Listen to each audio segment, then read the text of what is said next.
उत्तर प्रदेश सरकार में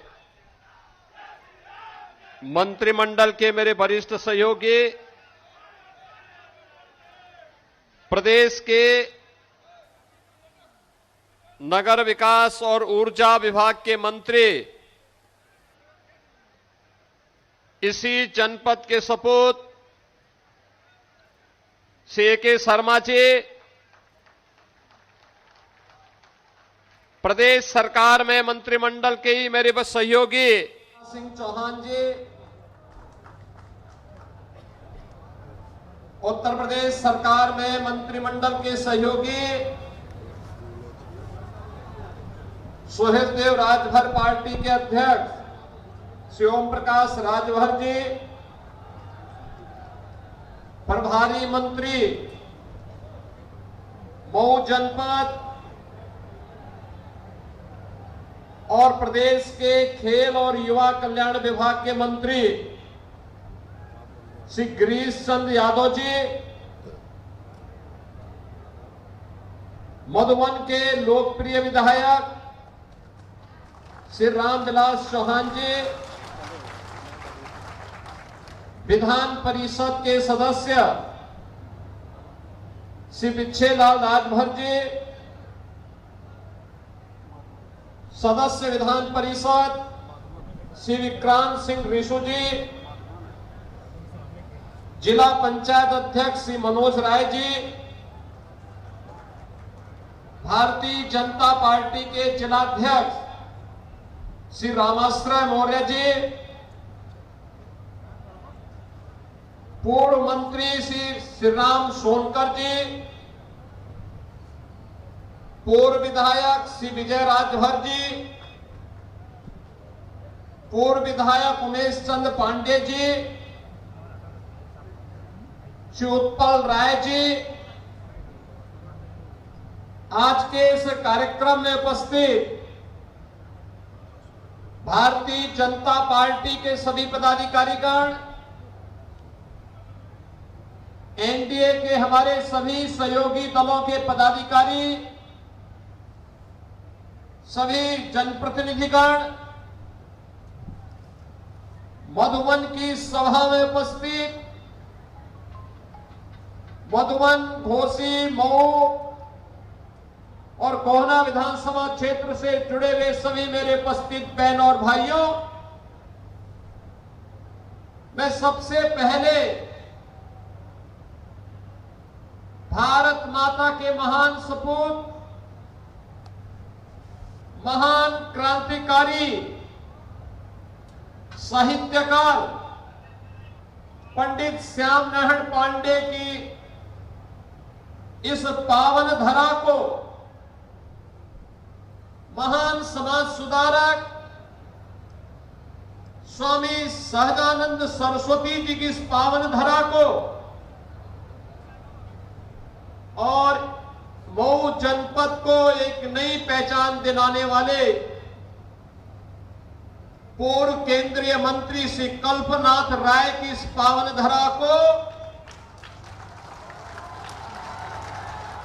पूर्व राज्यपाल और प्रदेश सरकार के पूर्व मंत्री श्री फागू चौहान जी की इस पावन धरा को कोटि कोटि नमन करते हुए, इस क्रांति धरा के आप सभी बहन और भाइयों का मैं हृदय से स्वागत करता हूं, अभिनंदन करता हूं। आज मुझे यहां पर मऊ जनपद के लिए सैकड़ों करोड़ की परियोजनाओं का सौगात देने और इन परियोजनाओं के माध्यम से मधुबन और जनपद के नागरिकों के साथ संवाद बनाने का अवसर प्राप्त हो रहा है। मैं इसके लिए यहां के जनप्रतिनिधियों और आप सभी का मैं हृदय से धन्यवाद भी देता हूं। बहन और भाइयों, आज उत्तर प्रदेश के पूर्व मुख्यमंत्री,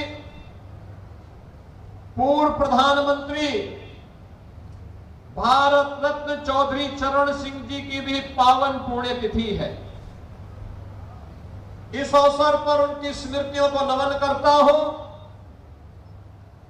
अन्नदाता किसानों के हित के लिए उनके योगदान के प्रति उन्हें विनम्र श्रद्धांजलि भी अर्पित करता हूं।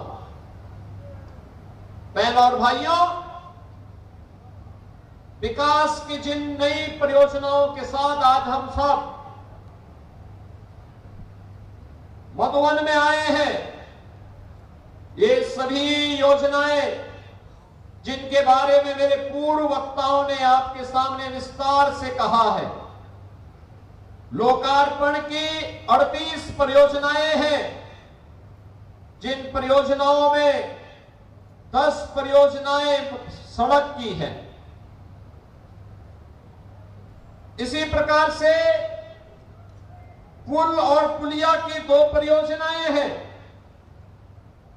ग्रामीण पेयजल से जुड़ी हुई 10 परियोजनाएं हैं और सुरक्षा की दृष्टि महत्वपूर्ण पुलिस बल के अवस्थापना सुविधा की भी 6 परियोजनाओं को लेकर के आज हम सब यहां पर शिक्षा क्षेत्र के लिए राजकीय पॉलिटेक्निक, बालिकाओं के, गरीब परिवार की बालिकाओं के 12वीं तक की शिक्षा के लिए कस्तूरबा गांधी विद्यालय, आवासीय विद्यालय, राजकीय औद्योगिक प्रशिक्षण संस्थान यानी आरटीआई और स्वास्थ्य से संबंधित 2 परियोजनाओं और पर्यटन से जुड़ी हुई 2 परियोजनाओं के साथ आज यहां पर लोकार्पण की इन परियोजनाओं को तो संपन्न किया ही जा रहा है।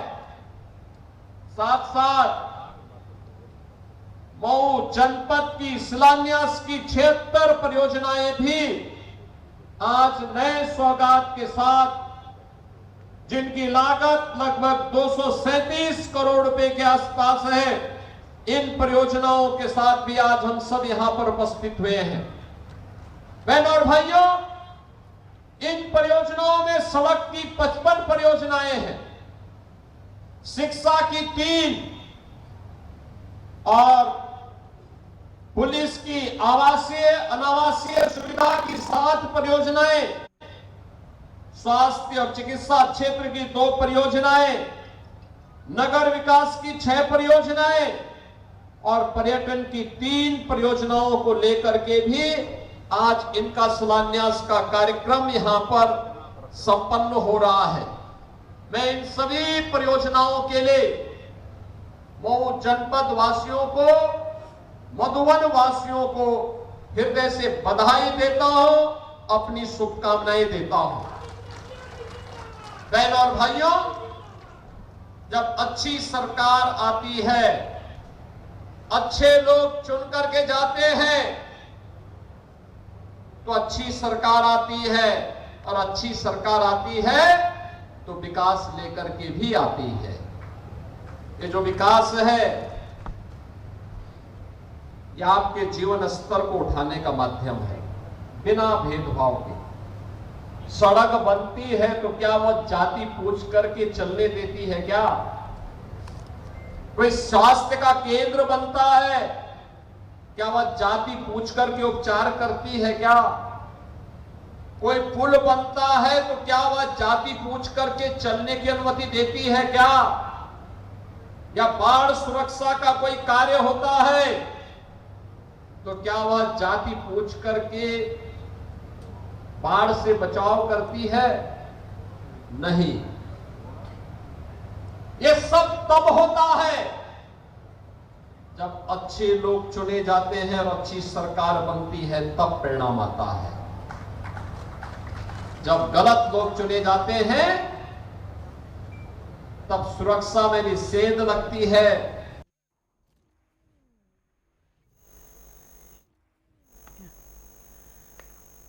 तो तो मुख्यमंत्री योगी आदित्यनाथ को आप सुन रहे थे। मुख्यमंत्री योगी आदित्यनाथ तो संबोधित कर रहे थे। वहीं पूर्व प्रधानमंत्री चौधरी चरण सिंह के पुण्यतिथि पर उन्हें याद करते हुए मुख्यमंत्री योगी आदित्यनाथ ने साफ तौर पर कहा कि उन्होंने किसानों के लिए बहुत ही बेहतर काम किया। और वहीं आपको बता दें, इस दौरान 392 करोड़ की परियोजनाओं का बड़ी सौगात जो है मुख्यमंत्री योगी आदित्यनाथ ने दिया है। इसमें 114 परियोजनाओं का लोकार्पण और शिलान्यास भी शामिल है। और आपको ये भी जानकारी दे दें कि इससे जो है विकास की रफ्तार काफ़ी आगे बढ़ेगी। मऊ के दौरे पर मुख्यमंत्री योगी आदित्यनाथ हैं, जो कि तस्वीरें आप देख पा रहे हैं। जनता को संबोधित कर रहे हैं मुख्यमंत्री योगी आदित्यनाथ। कई बड़ी परियोजनाओं का लोकार्पण और शिलान्यास मुख्यमंत्री योगी आदित्यनाथ ने किया है। और विकास को लेकर भी कई बड़ी बातें संबोधन के दौरान मुख्यमंत्री योगी आदित्यनाथ कह रहे हैं। लगातार आपको सीएम का संबोधन भी सुना रहे हैं। और जानकारी दे दें कि आज का दिन जो है बेहद अहम मऊ वासियों के लिए बताई जा रही है, क्योंकि 114 परियोजनाओं का बड़ी सौगात जो है मुख्यमंत्री योगी आदित्यनाथ ने की है।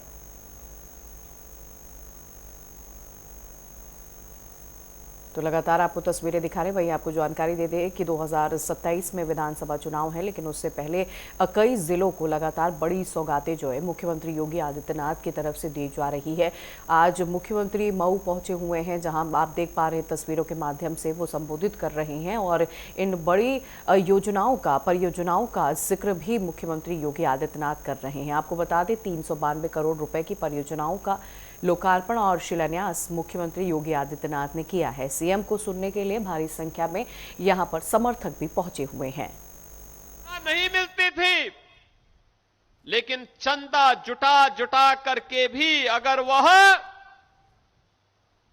कहीं पर कोई अपना आयोजन करना चाहती थी, रामलीला का आयोजन, यज्ञ का आयोजन, रामनवमी, जन्माष्टमी, शिवरात्रि, तो उसको नहीं होने दिया जाता था।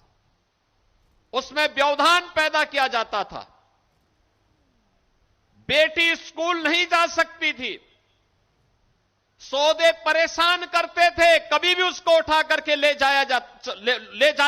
जाकर के अपहरण कर दिया जाता था। व्यापारी सूर्य अस्त के पहले अपने प्रतिष्ठान को बंद करने के लिए मजबूर होता था। हर परिवार चिंतित होता था जब परिवार का कोई सदस्य सूर्य अस्त के पहले घर नहीं पहुंचता था, तो लोगों में चिंता होती थी कि पता नहीं क्या हो जाए। उस अराजकता पूर्ण माहौल में, दंगा और कर्फ्यू से ग्रस्त माहौल में, इसमें तो नौकरी, लेकिन प्रदेश के बाहर जाते थे तो यूपी का नाम सुनकर के लोग पहले से ही उससे 10 कदम पीछे हटते थे। गरीब के घर में न शौचालय था, गरीब के लिए न आवास था, गरीब के लिए न स्वास्थ्य की सुविधा थी, गरीब के लिए न राशन था, गरीब के लिए न रसोई गैस की सुविधा थी, गरीब के लिए कुछ भी सुविधा नहीं थी। और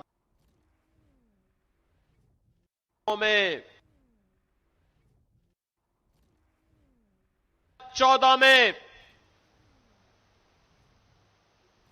देश की बागडोर सौंपी थी देश के आज के यशस्वी प्रधानमंत्री श्री नरेंद्र मोदी जी के हाथ। भाइयों, पिछले 12 वर्ष में आपने बदलते हुए भारत को देखा है। मोदी जी हमेशा कहते हैं कि हमारी केवल 4 जातियां हैं, हमारे लिए केवल 4 जातियां हैं। एक जाति गरीब की, एक युवा की, एक नारी की और एक अन्नदाता किसान की। आप याद करिए, इन चारों में सब आ जाते हैं, ये सब उसमें आ जाते हैं। और उन्होंने कहा था ये 4 का उत्थान हो जाए तो देश दौड़ने लग जाएगा, दुनिया की एक बड़ी ताकत भारत बन जाएगा। और इसके लिए उन्होंने योजनाएं बनाई, कार्यक्रम आगे बढ़ाए। लेकिन मोदी जी दिल्ली में योजना बनाते थे, भाजपा के अन्य राज्य लागू करते थे, लेकिन यूपी में 14 से 17 तक समाजवादी पार्टी की सरकार ने उन योजनाओं को यूपी में लागू नहीं होने दिया। न गरीब के लिए शौचालय बनने दिए, न गरीब के लिए आवास बनने दिए, न गरीब को राशन की सुविधा देने दी, न गरीब के लिए सड़क बनने दी, क्योंकि समाजवादी पार्टी तो माफिया और गुंडों के सामने नतमस्तक थी।